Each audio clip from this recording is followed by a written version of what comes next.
Vamos a Gracias. iniciar los trabajos de hoy, el estudio del libro. Vamos a continuar con el estudio del libro La vida de Cristo desde el nacimiento hasta la ascensión, una obra escrita, comentada por el señor Geoffrey Hodgson, y que en estas sesiones hacemos comentarios agregados a lo que expresa el el señor Hodgson.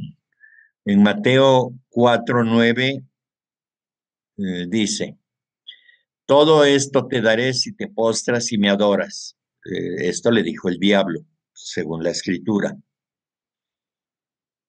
Autoridad, poder, posesiones y prestigio están ciertamente al alcance de un hombre en que ha superado en evolución a sus compañeros.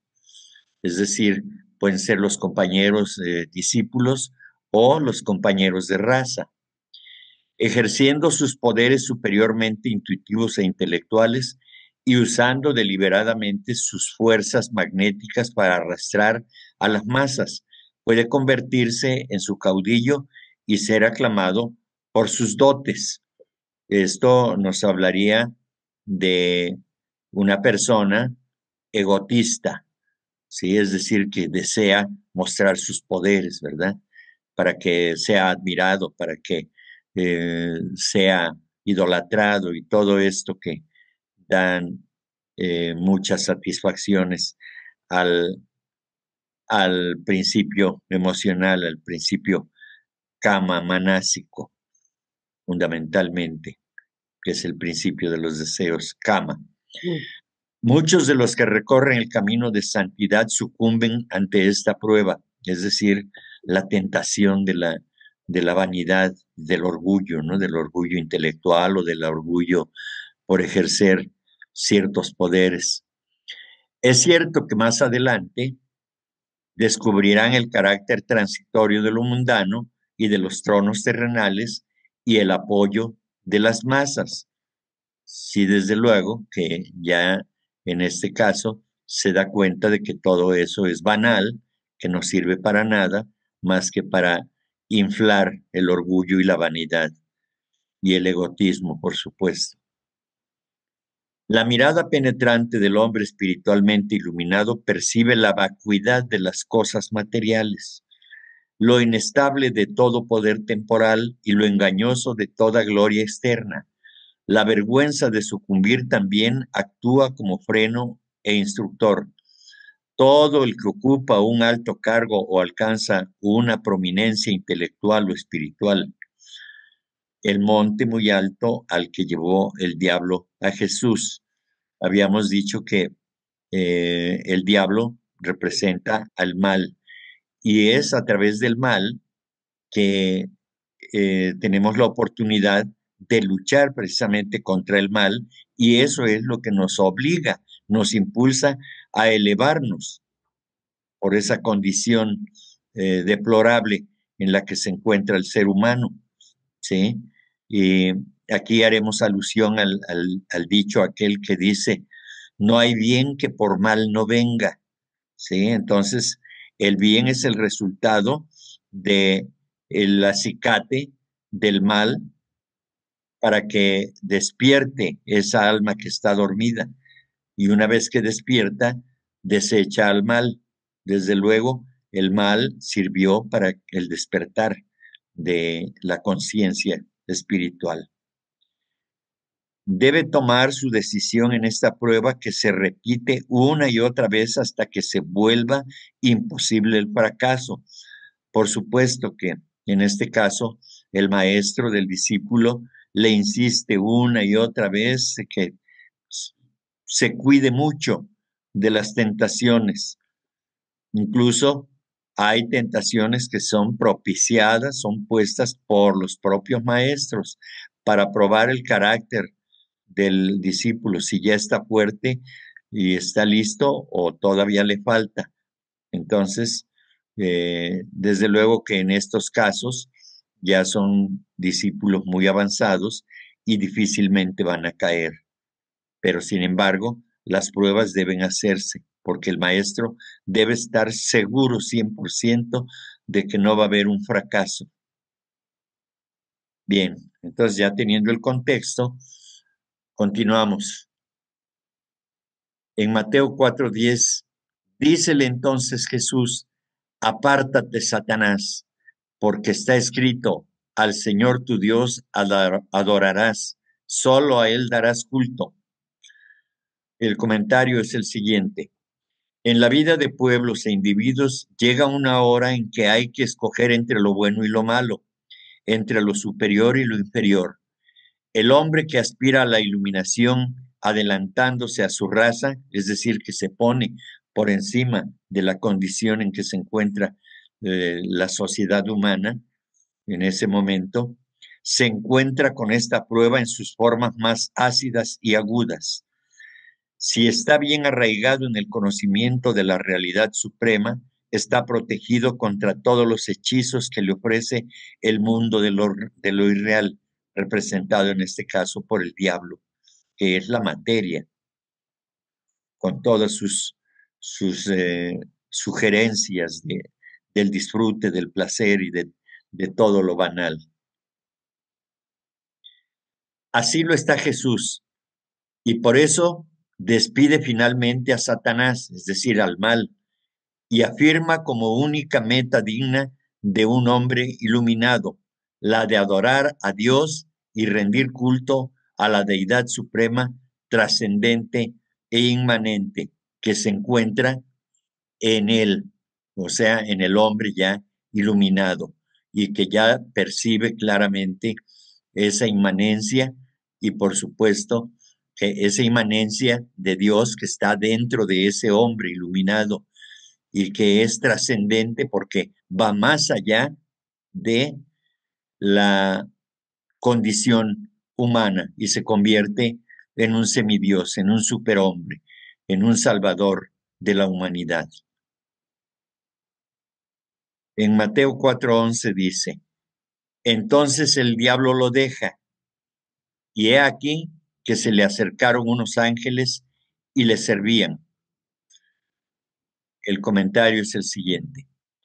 Sucesos que se describen como acontecimientos simples en las vidas de salvadores y héroes indican generalmente procesos durables y que se repiten con frecuencia. Es decir, que aquí vamos a la doctrina de los ciclos, ¿verdad? Entonces, en nuestras propias vidas, si somos observadores, veremos cómo hay sucesos que parece que ya los hemos vivido y efectivamente ya los hemos vivido y se repiten de una forma u otra, porque es el aprendizaje que tenemos que hacer, afirmar ese aprendizaje. Generalmente así ocurre, solamente hay que poner atención. Y también en el caso de los salvadores, pues mucho más. No es que se repita en la vida de una sola persona, sino que una y otra vez aparecen los salvadores y pasan por las mismas pruebas y pasan por las mismas circunstancias. Recordemos, por ejemplo, cómo se narra el nacimiento de, de Krishna, el nacimiento de Moisés, el nacimiento de Jesús. Todos fueron salvaguardados de alguna manera para evitar que los mataran, ¿sí? Eso es lo que tienen en común esos tres personajes históricamente hablando, ¿sí? Y entonces dice que aquí, que indican generalmente procesos durables y que se repiten con frecuencia. Efectivamente, pero no es que, ya vimos que simbólicamente no quiere decir que efectivamente quisieran matarlos, sino que eh, hay simbolismos que debemos entender que las fuerzas del mal no quieren que se exprese la sabiduría y entonces tratan por todos los medios de impedir que se promulgue, que se profiera, que se divulgue esa enseñanza, ¿sí? A eso se refiere fundamentalmente. Si aceptamos que el desierto describe un estado de conciencia, no es el desierto físico, árido, sino un estado de conciencia, y que el diablo representa un sentido exagerado de separatividad, o sea, el egoísmo y también el egotismo. Entonces, lo que se llama tentación es una experiencia interior que se repite a través de muchas vidas terrenales. Por supuesto, porque no basta una sola encarnación para poder trascender aquellas fallas que tenemos en nuestra personalidad. Necesitamos ir fortaleciendo en cada encarnación todo aquello que hemos ganado, todo aquello que hemos eh, alcanzado como una meta, debe afirmarse y debe de fortalecerse, no debe de tenerse como algo ya conquistado. Hay que reafirmarlo a cada paso en la evolución, por supuesto. Y esto quiere decir que en la medida que reafirmamos, ya sea el conocimiento o el poder que adquirimos, ello nos dará la oportunidad de adquirir otros poderes más grandes para seguir en el camino del servicio a la divinidad a través del servicio a la humanidad. Conflictos, tentaciones, derrotas, fracasos y tal o cual victoria no están confinados dentro de ningún periodo particular de ninguna vida en especial. Por supuesto, aparecen en el momento que deben aparecer por efectos de nuestro propio karma. Se presentan y se reviven en el escenario de la vida con resultados variables hasta que al fin se alcanza la perfección completa. Esa es la gran tarea que tenemos que realizar a través de nuestro karma, nada más y nada menos. Y en la medida que vamos comprendiendo que existen estas leyes eternas y fundamentalmente la ley de karma, cuando comprendemos eso, entonces todas las circunstancias amargas por las que tenemos que pasar tienen una mayor o mejor aceptación por el ser humano, porque ha comprendido y sobre todo ha aceptado que él es el responsable de lo que le acontece hoy en día y que le espera un futuro, por supuesto, acorde con lo que realice en esta vida. Eso es todo. Y no hay aquello de que alguien nos manda a cumplir cierta misión. Somos nosotros mismos los que nos imponemos nuestro castigo o nuestro triunfo para las siguientes vidas, porque la realización de nuestras acciones es lo que nos da la oportunidad de experimentar lo amargo y lo dulce de la vida. No hay nadie más. Dios no nos envía acá para nada, solamente somos un reflejo de esa divinidad, de ese Dios, y estamos aquí por la ley de karma. Y entonces, repito, cuando nos damos cuenta, cuando comprendemos y aceptamos que existe esa ley que es todo justicia y todo amor, entonces la vida se vuelve más llevadera para quienes hemos aceptado esta, esta ley como el elemento fundamental que nos ayuda a elevarnos hacia la espiritualidad. Eso es lo que yo comprendo de lo que he estudiado con respecto a la ley de karma y de reencarnación. Esto se aplica más especialmente al proceso de trascender el sentido de individualidad separada, el cual es natural y hasta deseable en etapas tempranas. Es decir, que esta transformación viene acompañada por las experiencias que tenemos en cada una de las encarnaciones y que a medida que vamos avanzando en nuestra evolución a través de la reencarnación, vamos aprendiendo cosas nuevas y desde luego que vamos tratando de superar aquellos errores que cometimos en su momento. Y es así como vamos avanzando. Desde luego que habrá encarnaciones en las que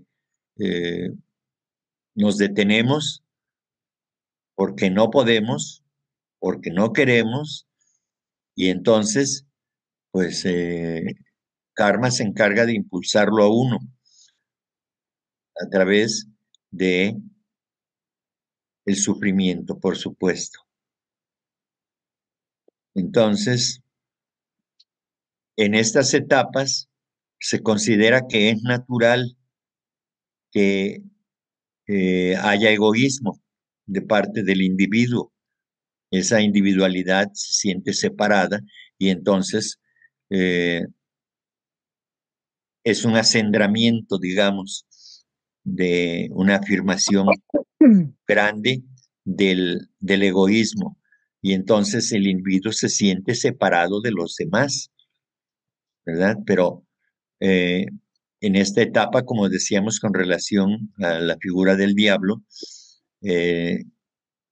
es hasta deseable que eso exista porque es el acicate que nos da impulso para poder alcanzar, lamentablemente, o quizá no deba decir lamentablemente, sino que venturosamente es a través del dolor que podemos ir comprendiendo, porque si no existiera el dolor, entonces todo sería miel sobre hojuelas y no tendríamos oportunidad de contrastar el dolor y el placer. Entonces esto se logra desarraigando totalmente después de que una y otra vez se arrancan las raíces del egoísmo. Vemos entonces que el egoísmo es el enemigo a vencer, entre otros ismos, por supuesto, pero el egoísmo es terrible, ¿sí? Es lo contrario a la solidaridad, a la fraternidad, a la colaboración mutua, y es algo que pesa sobre la humanidad, el egoísmo y el orgullo. Son dos grandes males que tenemos que vencer finalmente. Vamos paso a paso. ¿Qué más quisiéramos? Pero no es posible hacerlo en una sola encarnación, ni en dos, ni en tres.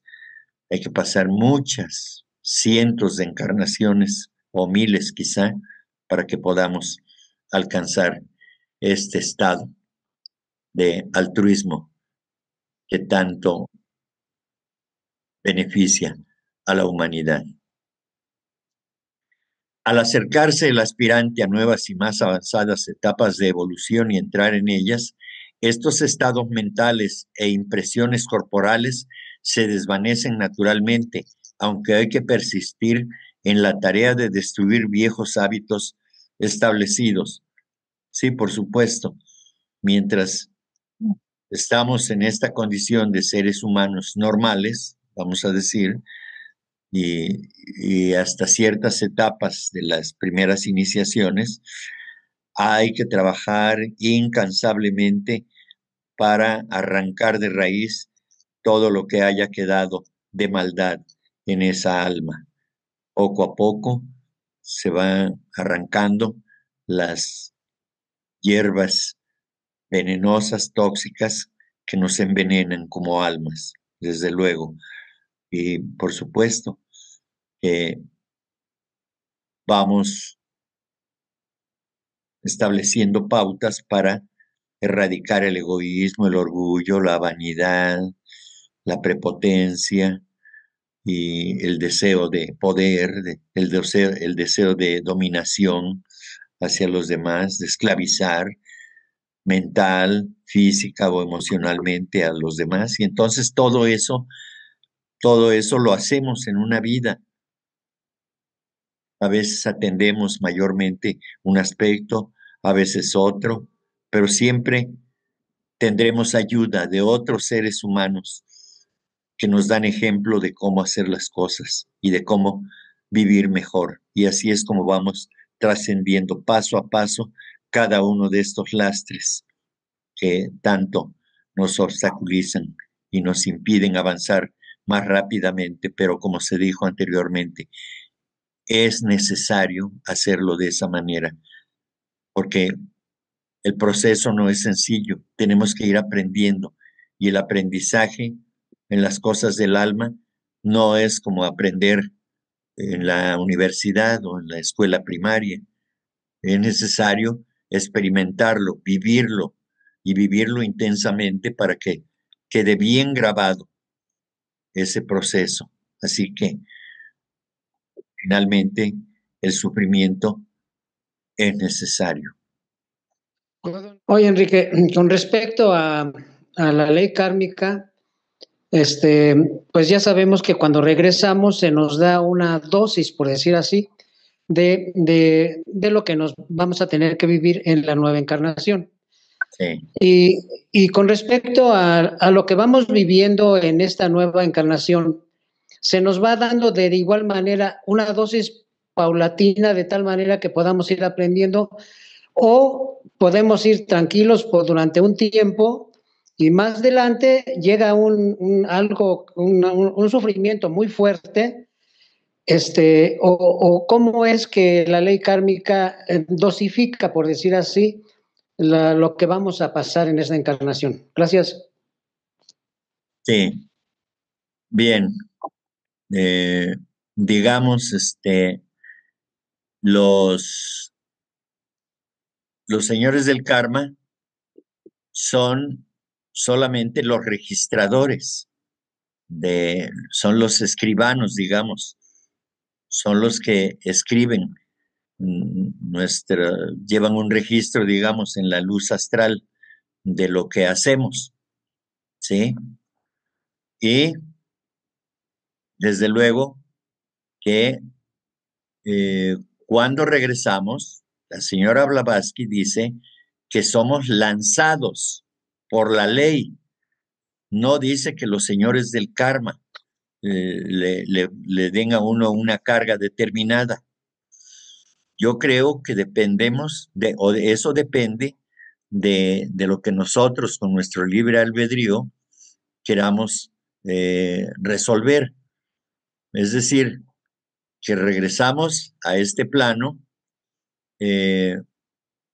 por la afinidad que tenemos con otras almas. Pueden ser las almas con las que convivimos en el pasado o pueden ser otras almas que tienen características que corresponden justamente a lo que nosotros necesitamos para poder experimentar en esta encarnación, ¿sí? Entonces, yo lo entiendo así, que nosotros tenemos con nuestro libre albedrío la posibilidad de decir qué queremos hacer y qué no queremos hacer, ¿sí? Y efectivamente, hay personas que son muy inteligentes y que simplemente deciden no utilizar su inteligencia para, para cosas benéficas, las utilizan para hacer mal, porque eso les satisface, porque eso les llena, pero es decisión de cada quien, en todo caso.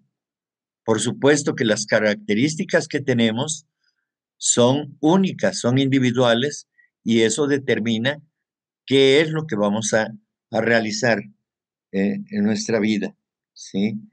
Yo en la doctrina secreta no he encontrado, en todo lo que he leído de la doctrina secreta, que diga que los señores del karma a cada uno nos van dando eh, un, una tarea específica, ¿no? Un Yo programa, no- por decir. sí, sí, sí, es decir, una tarea que cumplir. Yo no he visto eso en la doctrina secreta ni en la clave de la teosofía. En el libro de Doctrinas y Enseñanzas Teosóficas habla de y también en la doctrina secreta, desde luego, habla de la doctrina de las encarnaciones divinas, encarnaciones de los avataras, y luego al último está la encarnación de toda la grey, de toda la masa humana, ¿sí? Desde luego que las encarnaciones divinas tienen una característica, las de los avataras también porque tienen una función específica, pero dice que en el caso de la Grey, ¿sí? O sea, de la masa, ¿sí? Son lanzados a cumplir su destino, son lanzados por la ley kármica, a cumplir con su destino. Eso dice. No dice los señores del karma a cada uno, porque a mí se me hace imposible, claro, se me hace imposible porque no comprendo eso. Pero, ¿cómo un señor del karma, digamos, que no es un ser humano, es es una entidad mental poderosísima y voy a irme a presentar frente a esa presencia, que no la voy a ver, o quizá la puedo percibir, y pues voy a arrodillarme allí y bajar la cabeza y decir, Señor, con toda humildad, aquí estoy para recibir tus órdenes. Pues no sé, no me cabe eso en la cabeza, no, no creo que eso sea así. Desde luego, a lo mejor sí existe eso, pero yo francamente lo ignoro porque no lo he leído en lo que he estudiado de la doctrina secreta. Más bien yo lo que expliqué respecto de esa situación que preguntas es lo que yo creo que ocurre. No es porque esté en la doctrina secreta, porque no he encontrado yo que eso se diga así. Y eso es lo que Sí, puedo contestar. lo pregunto porque pues yo he conocido personas que viven muy bien un tiempo, por decir 20, 30 años, y de Ujú. repente tienen un acto muy fuerte que los desbalancea totalmente. Por Ujú. eso pregunté eso, ¿no? O sea que Sí, eso puede, la prueba puede venir temprano o tarde, en algún momento que tenga que sí. pasar, ¿o Sí, no? sí, por supuesto, sí, sí, Mm. sí, por supuesto. Eso es tan difícil de saber. Incluso la señora Blavatsky no explica, ¿no? Eso porque son detalles ya muy finos de la Sí. vida de un individuo, de un alma, ¿no? O de un espíritu. Pero, pero sí, aparecen en el momento que tienen que aparecer, por Ujú. supuesto, cuando te desbalancea o cuando triunfas, por Así es. un triunfo inesperado. Y dices, ¿y por qué? Yo no merecía esto, ¿no? O te Ujú. aparece algo, ¿no? Te dan un nombramiento en la empresa cuando que tú te sentías ignorado, te sentías poco valorado y de pronto aparece como algo, como un milagro, ¿no? Porque tú nunca lo buscaste, ¿verdad? Sí. O lo otro, que llegas a un lugar de trabajo, hablando de trabajo, o a una familia donde nadie te quiere. Ya pasaste por otras empresas y eras bien amado y de pronto llegas a otra empresa y ahí nadie te quiere, nadie te ve bien. Entonces, este, nunca hiciste nada porque no conocías a nadie de ahí, pero te contrataron ahí y entonces nadie te ve con buenos ojos. Entonces, pues esas sí son cosas que escapan a Simplemente mí. suceden. Sí, suceden Mm. por merecimiento, desde luego, porque lo merecemos y son las causas del demérito. Cuando, cuando sentimos el dolor, esas son causas del demérito, porque hicimos en el pasado acciones que demeritaron nuestros valores y entonces es cuando son precisamente esos deméritos los que se hacen presentes en algún momento de nuestra existencia. ¿Sí? Pero Gracias, Enrique. Muy amable. sí, a ti, Salomón. ¿Alguien? En el caso de Jesús, Sí. que mandaba a los apóstoles de dos en dos, las religiones dicen que era predicar, pero quizá predicaban a la vez, pero como es el caso de los conventos también, que los monjes estaban en pareja de dos en dos, ¿sería esto para irse uno al otro señalando el karma, señalando la mala forma de cada uno, corrigiéndose con su permiso mutuamente? ¿Sería esa la práctica de uno andar en pareja? Que claro, nosotros estamos en grupo estudiando y hablándonos, pero que es el caso de los matrimonios. El matrimonio se junta es para ese trabajo, pero lamentablemente le buscan otro sentido. Pero qué interesante si en verdad esto que se está planteando, cuando uno entra en la comunión de pareja, lo trabaja de esa manera, el karma. Gracias, Enrique. Sí, sí, gracias, tocayo. Sí, yo creo que eso de que Jesús enviaba a los discípulos, digamos, por parejas, pues el sentido pudo haber sido eh, el hecho de que precisamente físicamente podían cuidarse. Y por otro lado, eh, era un aprendizaje, como tú bien lo dices, en el que eh, uno y otro servían como espejo, ¿verdad? Para el otro, porque es necesario a veces, o bueno, siempre es necesario hacer comparaciones para poder dilucidar algo. Y yo creo que eso pudo haber sido uno de los muchos sentidos que se le puede encontrar a esas acciones que se realizaban de esa manera, eh, porque cada individuo tiene sus propias características y entonces se complementan seguramente. Además, yo creo que eh, él conocía perfectamente las cualidades y los defectos de cada uno de ellos y es por eso que eh, elegía a uno y a otro para que trabajaran juntos eh, respecto de estas enseñanzas, ¿verdad? Y, y yo creo que así así es como aquí mismo, así lo hacemos, ¿sí?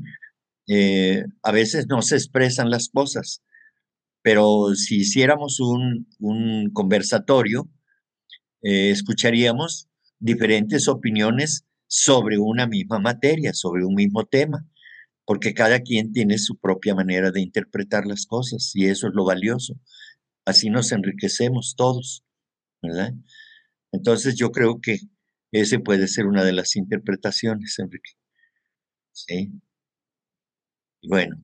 Yo diría que cada uno, como usted dice, tiene una forma diferente de interpretar las cosas.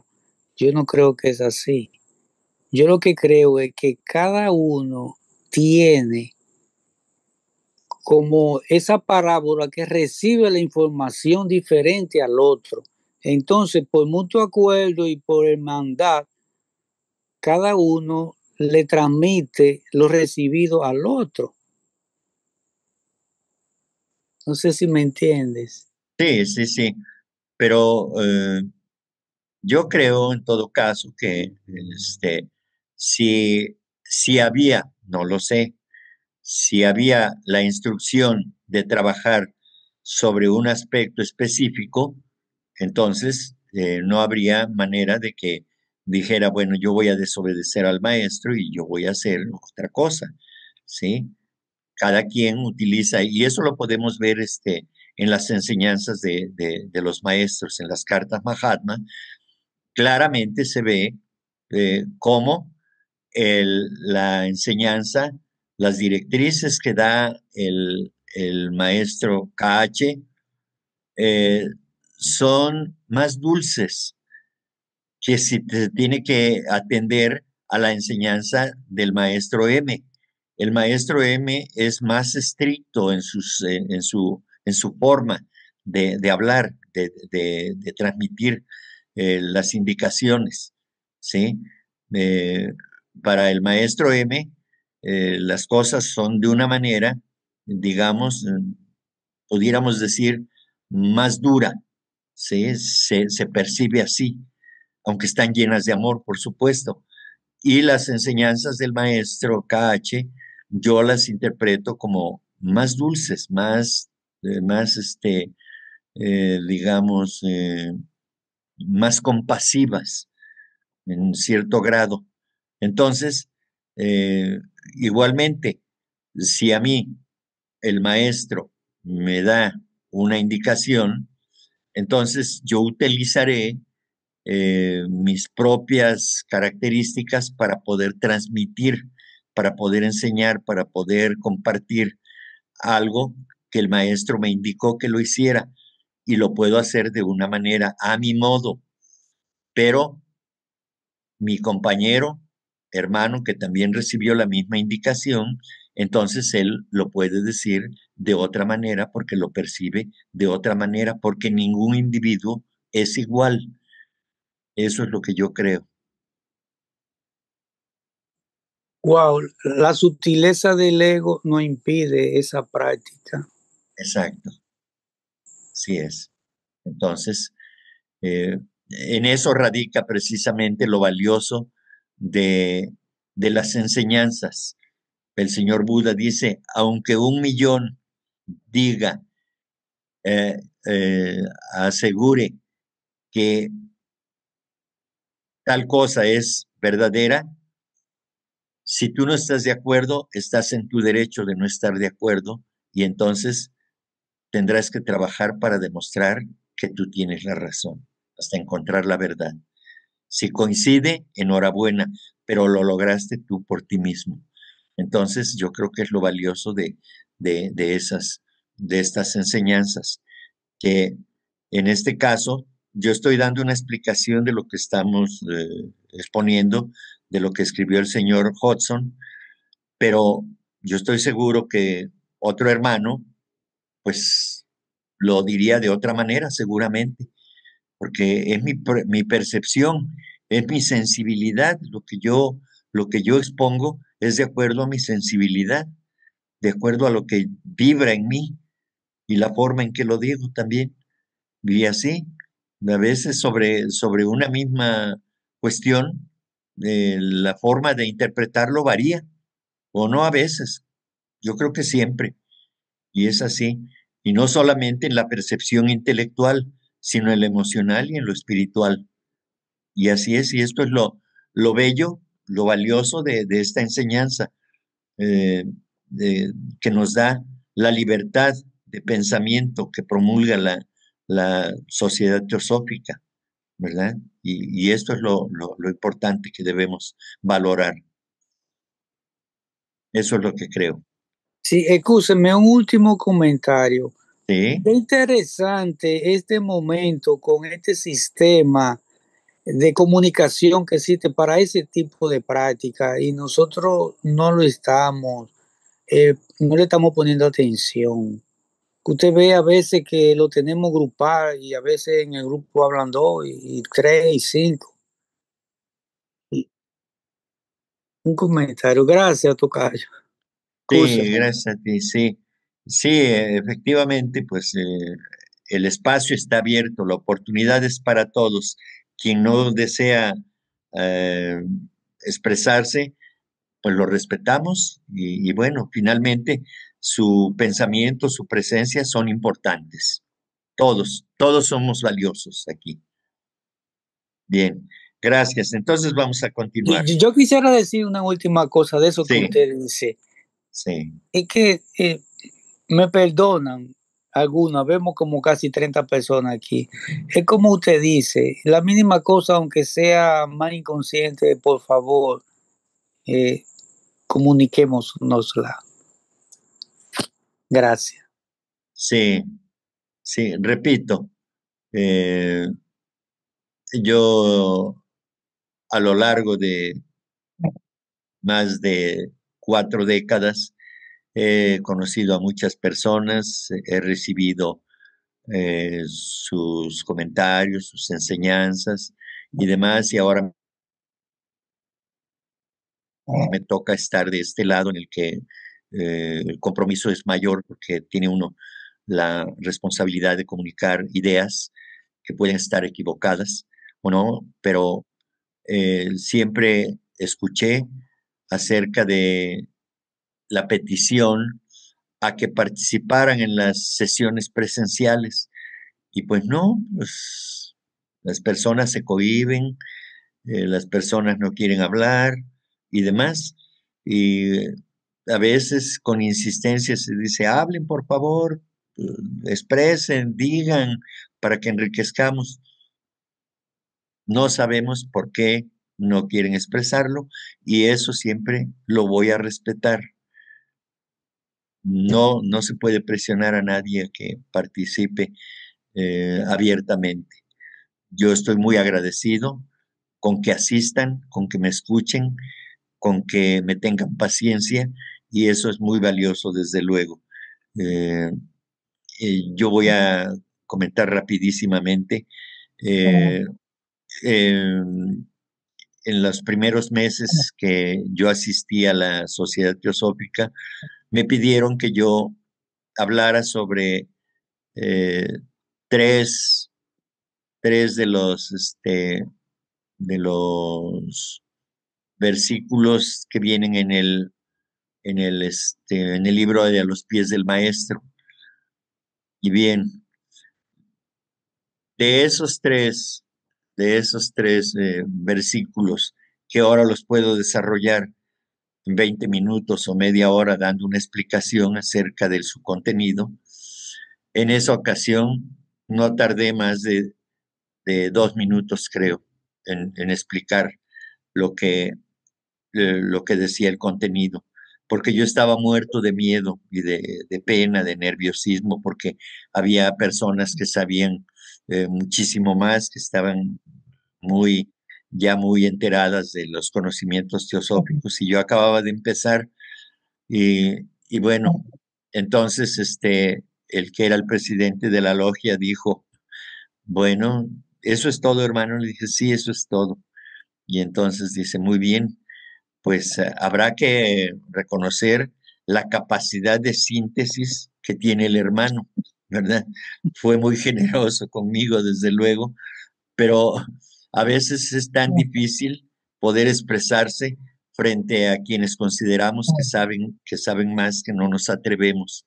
Sin embargo, pues ahí está la invitación, sigue abierta, desde luego, pero con que me tengan paciencia o con que nos tengamos paciencia entre todos, con eso basta para que podamos avanzar. Los que sí se atreven, pues adelante y qué bueno. Son muy buenos los comentarios, como lo acabas de hacer, querido Enrique. Muy bien, porque eso despierta en los demás también otro tipo de ideas o le da seguimiento o fortalece las ideas que tú tienes y las que yo expreso.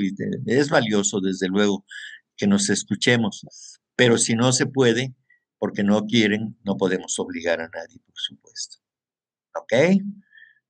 Bien. Sí, es interesante esto que estamos comentando, ¿no? Realmente cada uno muchas veces somos estudiantes de teosofía, pero nos sentimos inhibidos cuando estamos en grupo. A veces uno tiene un buen pensamiento para compartir y no se atreve, pero cada uno va a dar aquello que tenga. Fíjense la diferencia entre los mismos maestros. El maestro Cache dice que su carácter era jovial y risueño y sonría mucho con los chicos de la zanga y de la escuela, pero el maestro M era más serio porque en varias encarnaciones anteriores había sido siempre militar, o sea que ellos, los dos maestros de sabiduría, pero totalmente distintos uno de otro, ¿no? Y así somos cada uno de nosotros.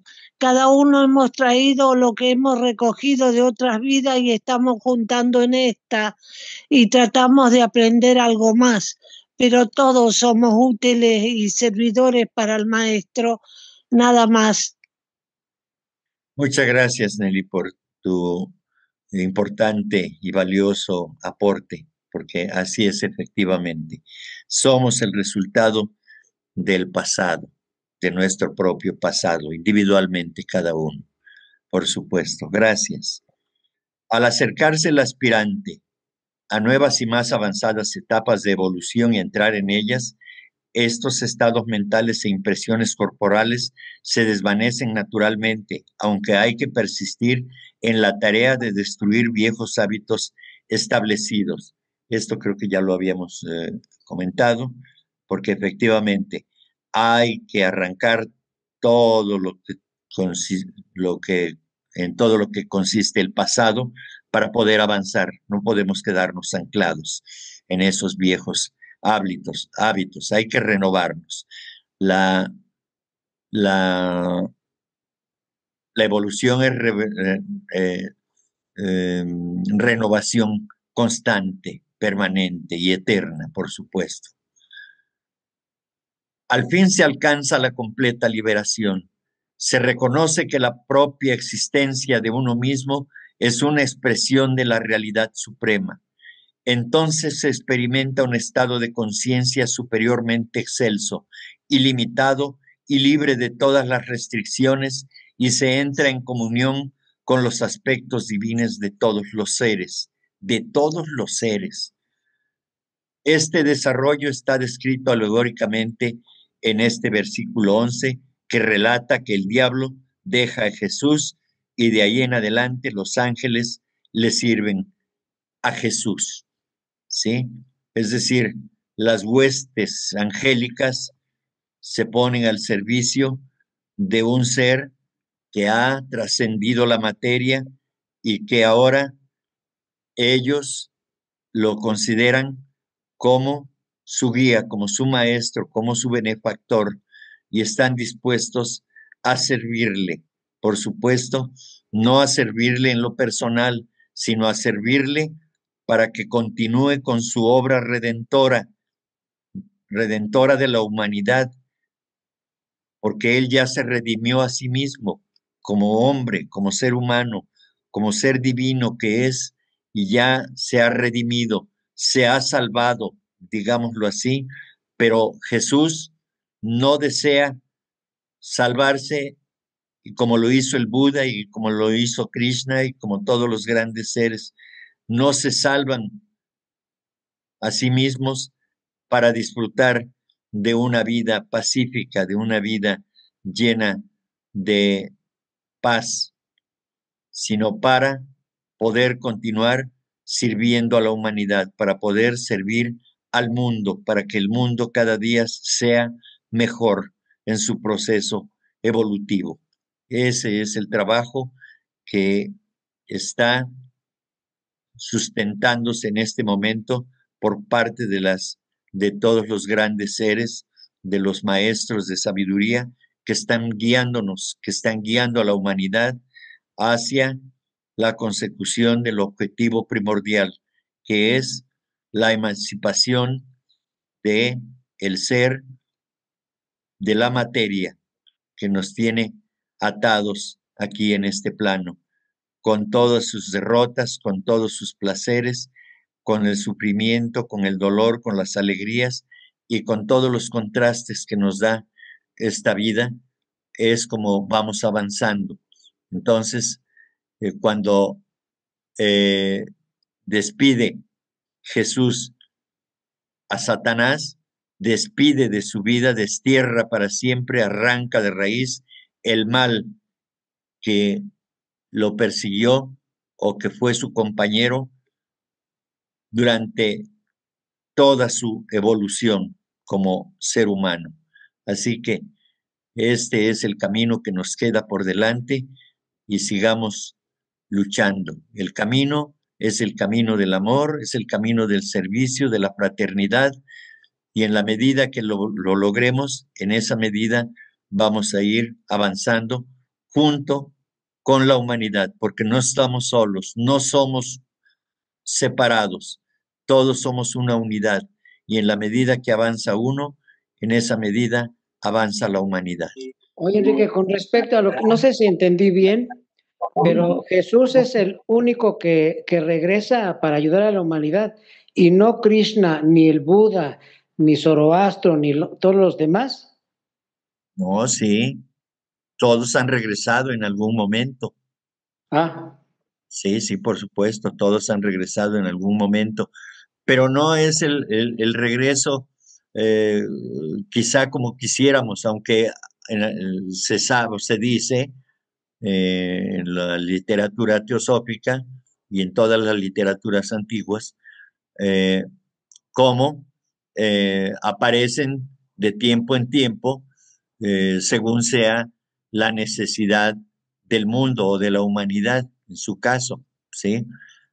Por ejemplo, el señor Buda se fue físicamente, el señor Cristo se fue físicamente, pero aquí siguen con nosotros, desde el Buda hasta los otros maestros de sabiduría que son de menor rango, están con nosotros, o sea, no se han ido. Eso es un simbolismo, ¿sí? Puede ser que aparezcan en otra nueva personalidad, como se dice del caso de Jesús, que en su momento volvió a aparecer tiempo después como Apolonio de Tiana. Jesús, no el Cristo, sino Jesús, ¿sí? Y se dice que en esa encarnación eh, vino para eh, dejar ciertos amuletos en ciertas regiones del planeta y para que en su momento, es decir, estos amuletos contienen ciertas vibraciones espirituales que en su momento serán activados. Entiéndase esto como centros energéticos que están cumpliendo una misión o están esperando a cumplir una misión en el momento oportuno y allí surgirán nuevas naciones o nuevos poderes terrenales que tengan que ver con el cumplimiento de una tarea específica que deba realizar la humanidad. Entonces, eso ocurre. interesante. Gracias, Enrique. A ti. Bien, entonces, si ya no hay más, entonces aquí terminamos nuevamente agradeciéndoles su participación, su colaboración, su presencia. Muchas gracias. Perdón, me ocurrió Sí. una pregunta Sí, también. Y entonces cuando en la parte de la Biblia que dice que se espera que regrese, que regrese Jesucristo, de nueva cuenta que bajará también y los 44,000 elegidos. pues, ¿Eso cómo se interpretaría? pues es que repito nuevamente, lo que estamos estudiando de este libro es el simbolismo oculto, digamos, ¿no? Porque en teosofía no creemos en la figura del diablo como nos lo presentan, ¿no? El diablo representa un contrincante, un enemigo, ¿sí? Pero no es algo tangible, no es un ser humano con características especiales, este, eh, con cuernos y con cola y con pezuñas y eso lo inventó Calvino, si mal no recuerdo, ¿sí? Y entonces pues ya se generalizó y ahora pues hasta el catolicismo lo utiliza, ¿no? Y otras corrientes, pero no. Es decir, acabo de decir respecto de la pregunta de Salomón que igual, pues si fue Jesús el que prometió regresar, ya regresó, según dice Blavatsky, ¿sí? Él ya regresó y vino a hacer un trabajo específico que la logia de los maestros de sabiduría pues le encargó y lo hizo. Y desde luego que se le conoció como Apolonio de Tiana, en lugar de Jesús, se le conoció como Apolonio, ¿sí? Entonces, Él ya regresó, por lo que se sabe. Ahora, si se refiere al Cristo, bueno, entonces quizá tenga que regresar, o quizá es un simbolismo, nada más, que tendremos que dilucidar en algún momento, todo eso, pero lo importante es de que, para mí lo más importante es no es si regresa físicamente nuevamente el Señor Cristo a dar nuevas enseñanzas. Lo importante para mí es de que todos los maestros, incluyendo al Señor Cristo y al Maestro Jesús, están con nosotros. No se han ido, ni se irán mientras dure la evolución de la humanidad. Ellos estarán cumpliendo el trabajo que tienen que realizar, por supuesto, de ayudar a la humanidad a su propia salvación.